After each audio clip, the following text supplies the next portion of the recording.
রেজা সাহেব বাসা থেকে বের হওয়ার সময় মানিক দারোয়ানকে বলল, চাচা, আম্মা বলল বাসায় বাজার শেষ, একটু গিয়ে দেখেন তো কি কি লাগবে। দারোয়ান চাচা বলে উঠল, জি জি, এখনই যাইতাছি। এই কথা বলেই মানিক চাচা বাসার ভেতরে গেলেন, আর রেজা সাহেব গাড়িতে উঠে নিজের অফিসের দিকে চলে গেলেন। কিছুক্ষণ পর বাজারের লিস্ট নিয়ে মানিক চাচা পাশের মুদি দোকানের দিকে যেতে লাগলেন। কিছু পথ যেতেই হঠাৎ করেই তার বাসা থেকে একটা কল আসলো, আর ওপাশ থেকে তার মেয়ে বলতে শুরু করল, বাবা, ঘরের সব বাজার শেষ, তুমি আসার সময় একটু চাল ডাল নিয়ে আইসো তো, আর তোমার সাহেবরে বইলা কিছু টাকা তাড়াতাড়ি নিয়ে যাও না। মারে, ওনারা বড় লোক মানুষ, আমাগো মতো গরিব মানুষের সমস্যা কি তারা বুঝবো? মা শোন, তুই চিন্তা করিস না, মাগো, রিজিকের মালিক আল্লাহ, আর আল্লাহ তার বান্দাগো কখনোই না খাওয়া মারেন না। তুই ধৈর্য ধর, একটা না একটা ব্যবস্থা আল্লাহ কইরাই দিব। মানিক মিয়ার এই সবগুলো কথাই পাশে গাড়ির ভেতর থেকে রেজা সাহেব শুনতে পায়। মানিক মিয়া তখন চিন্তায় মগ্ন। পাশে যে রেজা সাহেবের গাড়ি, সেদিকে তার কোনো খেয়ালই নেই। মুদি দোকানের দিকে হাঁটছে মানিক মিয়া, আর আল্লাহ তাআলার কাছে মনে প্রাণে সাহায্য চাচ্ছে। এদিকে রেজা সাহেব মানিক মিয়ার কথাগুলো শোনার পর থেকে সেও খুব চিন্তায় আছে। মানিক চাচার এত অভাব, অথচ আমাকে তো কোনোদিনও কিছু বলল না। না না, বাবার সবচেয়ে কাছের মানুষ ছিলেন এই মানিক মিয়া, তার জন্য কিছু একটা করা দরকার। রেজা সাহেব এসব কথা ভাবতে ভাবতেই বাজারে গেলেন। নিজের টাকা থেকে লোকজন দিয়ে কিছু বাজারও করালেন। বড় বড় সাইজের মাছ, মুরগি, আরও কত কি কিনলেন। সবকিছুই মানিক চাচার বাসায় পাঠিয়ে দিলেন দুজন লোক দিয়ে। তারপর নিজের গাড়ি নিয়ে আবারও তার বাড়ি ফিরে আসলেন।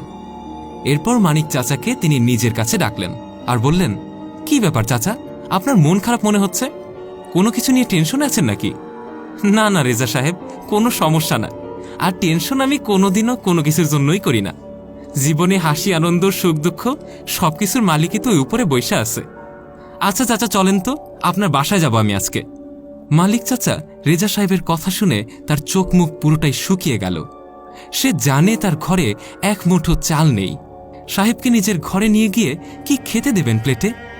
মানিক চাচা না পারছে যাওয়ার জন্য নিষেধ করতে, আর না পারছে নিজের বাসায় নিয়ে যেতে। রেজা সাহেব তখনই বলে ওঠে, কি চাচা, নিয়ে যাবেন আপনার বাসায়? মানিক চাচা মাথা নাড়িয়ে সম্মতি জানালো। তখনই দুজনে গাড়িতে ওঠে। মানিক চাচার চোখে তখন পানি টলমল করছে।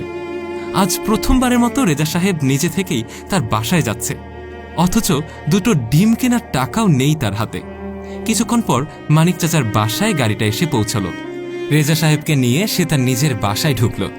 মানিক চাচা ভাবল পাশের বাসা থেকে কিছু টাকা পয়সা ধার করে একটু সামান্য নাস্তার ব্যবস্থা করবেন, কিন্তু এদিকে রেজা সাহেব মানিক চাচাকে কিছুতে এখান থেকে উঠতে দিচ্ছিলেন না। কিছুক্ষণ পর মালিক চাচার মেয়ে ফাতেমা তাদের সামনে হরেক রকমের নাস্তা নিয়ে আসেন। মালিক চাচা যেন এসব খাবার দেখে তার মুখের ভাষা হারিয়ে ফেলেছেন। আরে, এইসব নাস্তা আমার বাসায় এলো কি কইরা? তিনি উঠে গিয়ে রান্নাঘরে গিয়ে দেখেন সেখানে অনেক রকমের পেঁয়াজ, রসুন, চাল, ডাল, আরও কত কি। মালিক চাচা এসব দেখে সাথে সাথেই কান্না করে দিলেন। দ্রুতই রেজা সাহেবের কাছে ফিরে আসলেন চাচা। কান্না জড়িত কণ্ঠে বলতে শুরু করলেন, রেজা সাহেব, আপনি এসব নিয়ে আসছেন তাই না? আমার আসার আগে আপনি আমার জন্য খাবার নিয়ে আসছেন। রেজা সাহেব তখন মুচকি হেসে বলল, চাচা, আমার পরিবারের কারো একটু জ্বর সর্দি হলে আপনার ঘুম হারাম হয়ে যায়। আমার বাসায় কোনো বাজার শেষ হয়ে গেলে রাত ৩টা বাজলেও আপনি সেটা নিয়ে আসেন। আমার পরিবারকে সব সমস্যা থেকে আপনি আগলে রাখেন, আর আপনার পরিবারের জন্য এটুকু করা কি আমার দায়িত্ব না চাচা? মানিক সাহেব তখন বেসামাল হয়ে রেজা সাহেবকে জড়িয়ে ধরে কাঁদতে শুরু করলেন। রেজা সাহেব তখন মানিক চাচাকে পাশে বসিয়ে একসাথে নাস্তা করলেন। এরপর মালিক চাচার কাছ থেকে বিদায় নেওয়ার সময় চাচার হাতে অনেকগুলো টাকাও দিয়ে আসলেন, আর বলে আসলেন, চাচা, যে কোনো সমস্যায় আপনার নিজের ছেলে মনে করে আমাকে খুলে বলবেন। সবকিছু শেষ করে রেজা সাহেব রাস্তায় এসে পরিতৃপ্তির হাসি হাসছেন। আসলে পরের জন্য নিঃস্বার্থভাবে কিছু করার মধ্যে অনেক শান্তি পাওয়া যায়। ভিডিওটি ভালো লেগে থাকলে লাইক, কমেন্ট এবং শেয়ার করতে ভুলবেন না। কমেন্ট বক্সে জানান আপনার মূল্যবান মতামত।